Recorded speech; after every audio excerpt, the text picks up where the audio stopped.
वक्त की बड़ी खबर, भारत पाकिस्तान के बीच सीज फायर पर सहमति हो चुकी है। समझौते दोनों देशों के सैन्य अधिकारियों पर लागू कर दिए गए हैं। बड़ी खबर है इस वक्त की।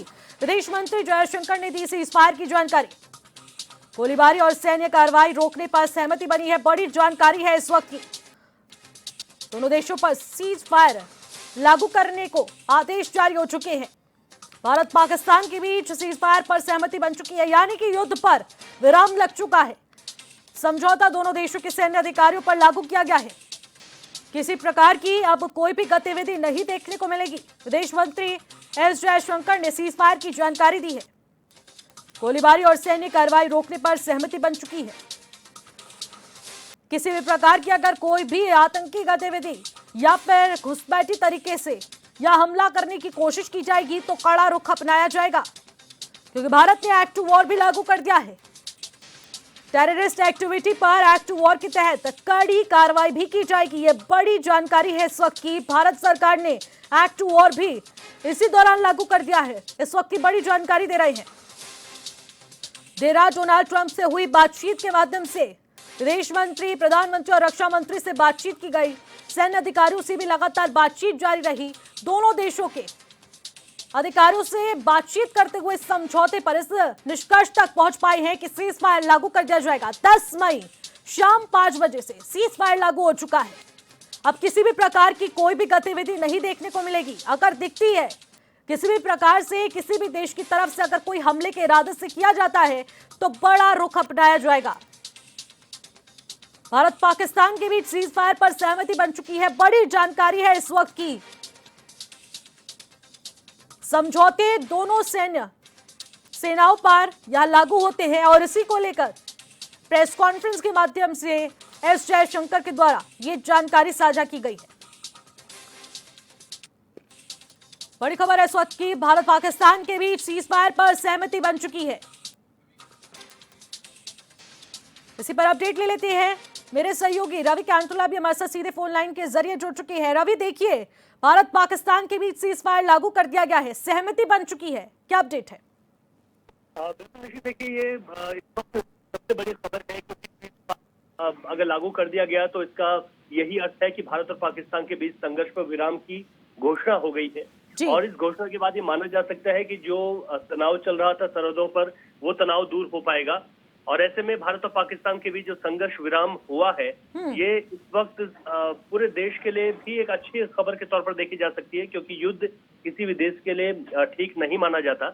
लेकिन इतना जरूर है कि जो सीज फायर का यहाँ पर जो उल्लंघन अगर होता है तो उसके बाद जो कार्रवाई होगी वो भी बहुत तकड़ी कार्रवाई होगी। हालांकि जब इस संघर्ष विराम की जो खबर सामने आई, जिस तरीके से भारत और पाकिस्तान के जो उच्च अधिकारी हैं उनके आपस में बैठक हुई और ये सहमति बनी है, और इसमें किसी तरीके की कोई संधि की आवश्यकता नहीं होती, और इसमें एक आपसी सहमति है, जिस सहमति के बाद ये निर्णय ले लिया गया है। लेकिन सीज फायर का उल्लंघन पाकिस्तान की ओर से पहले भी कई दफा होता रहा है, क्योंकि सीज फायर पहले भी किया गया था और जो LOC है उस पर किसी तरीके का सीज फायर ना हो, लेकिन हमने देखा कि ऐसा हुआ है। लेकिन एक्ट ऑफ वॉर भी इससे पहले ठीक लाया गया, और ये बताता है कि अगर कोई भी किसी तरीके की अगर ऐसी गतिविधि हुई तो पाकिस्तान की आने वाले समय में उसको भारत की ओर से मुंहतोड़ जवाब दिया जाएगा।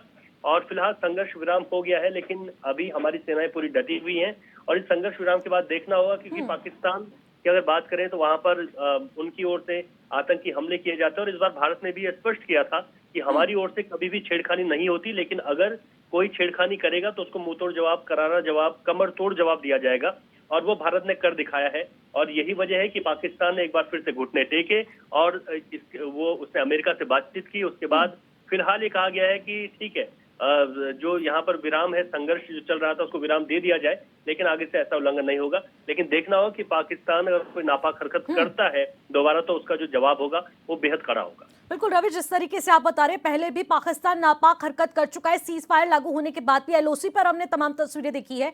लेकिन इसी बीच देखने को मिल रहा है, देर रात डोनाल्ड ट्रंप ने हमारे विदेश मंत्री से बातचीत की, रक्षा मंत्री से, प्रधानमंत्री से, सैन्य अधिकारियों से बातचीत जारी रही। दोनों तरफ से बातचीत हुई और तब सहमति पर हम लोग पहुंच पाए हैं। तो ये बातचीत में आखिरकार क्या कुछ निकलकर सामने आया है जिससे कि दोनों में सहमति बन पाई है?